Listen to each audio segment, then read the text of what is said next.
going, everybody? Welcome back to In the Pit with Steve. I'm the captain now. My name is Steve. We're here today because Arch Enemy has a new song out. I'm not going to sit here and lie to you and tell you I'm a big Arch Enemy fan. I have heard very little of their output over the course of the past, God, I feel old, 20 years. The last album I really remember was the one that had Dead Eyes See No Future on it, which I think was the early 2000s.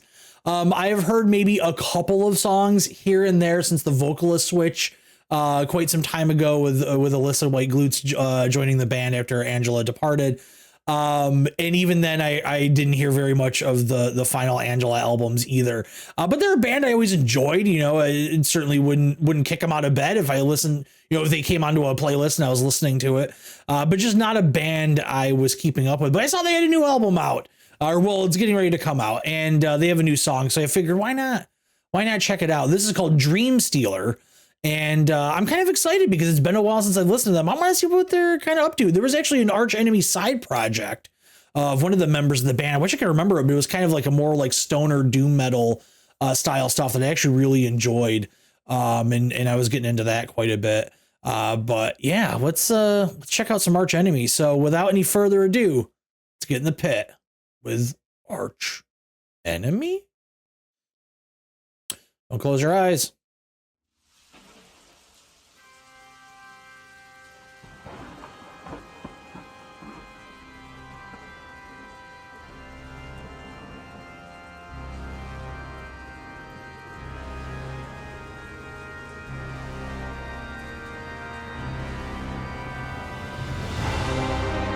I hope this isn't going to be one of those Nightwish videos where they just typed pretentious bullshit into AI and let it go.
That's a good stopping point there.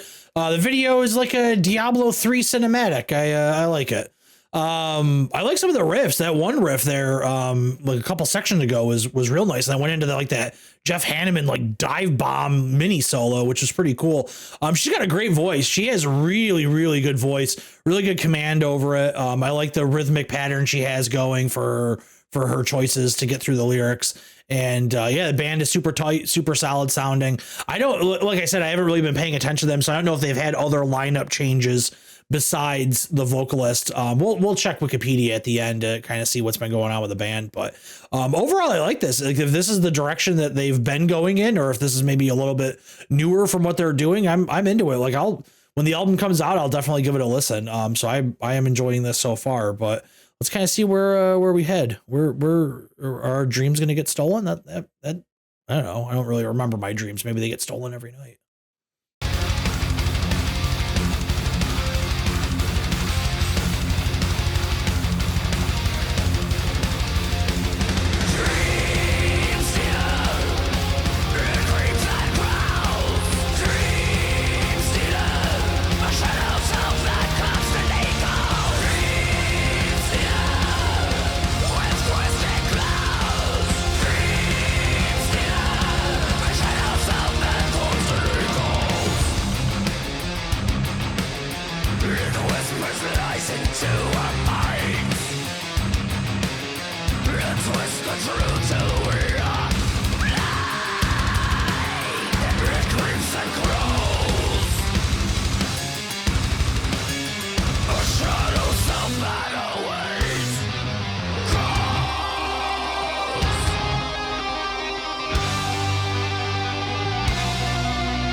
All right.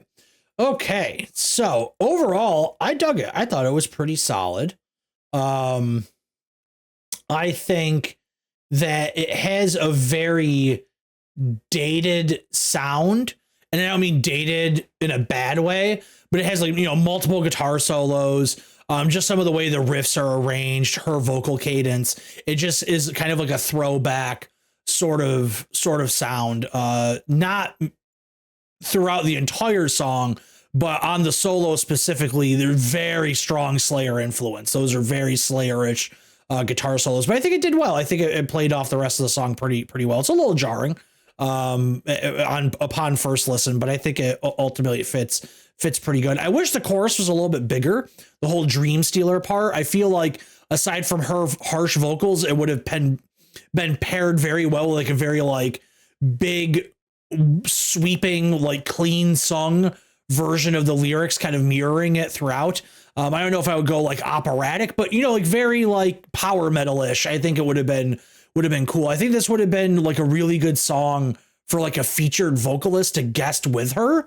I think they could have just made the whole song feel a little bit bigger, because musically it's pretty big, but vocally the chorus just kind of is sunk into itself. It's not a really big bombastic chorus, and I feel like it should have been a little bit more anthemic to go along with those big guitar solos and some of those like riffing patterns that kind of get the crowd going. I'm thinking of this in a live perspective. I think that they could have just done a little bit more. I think whoever was producing in the studio, should have just maybe taken a second pass through this and been like, hey, maybe we need to add a little something to this to kind of make it bigger. I think it could have been such a huge song with a few additions, but as it stands, I still think it's a really solid track. And like I said earlier, if this is indicative of what Arch Enemy sounds like these days, I don't know how long they've kind of been doing this. They were definitely a little bit more gritty and gruff back 20 years ago when I was listening to them, a little bit more on the death metal side of things. This has definitely lightened up a little bit from them, which makes sense. The band has grown over the course of time. But I dig it. I'm definitely looking forward to the album to see what else is going to be on it, especially if it's more like this. But we'll be back in just a moment to wrap things up with some final thoughts. All right, I've got the Arch Enemy Wikipedia page pulled up. They've been around since 1995. It's been a little bit. Their last album was Deceivers in 2022, so we're pretty quick turnaround for this album. I knew Jeff Loomis was in the band for a while. He left. He was actually in the band longer than I thought, 9 years. And so let's see. So Michael Arnott's still in it. Christopher Arnott is gone. I think he was the only other person I really recognize in the band besides Jeff Loomis and Angela Gasso. I want to see what was Michael Arnott's side project. Yeah, Spiritual Beggars. I really like that band. I thought they were pretty solid. Yeah, overall I enjoyed this. I think it's pretty good. And yeah, I think they are still killing it. You know, they've been a band for a long time. It's tough to kind of keep it going so strong for that many years, but they're still sounding great. Still interesting ideas, you know, to their music, and it's all really well executed. So if you were a fan of Arch Enemy, let me know, like, over the past 20 years, what have I really missed out on? I'm sure there's probably been some big songs that I haven't gotten a chance to listen to. So, you know, let me know what you're into. But that's going to do it for me. Thanks again for getting in the pit, and we'll see you again real soon.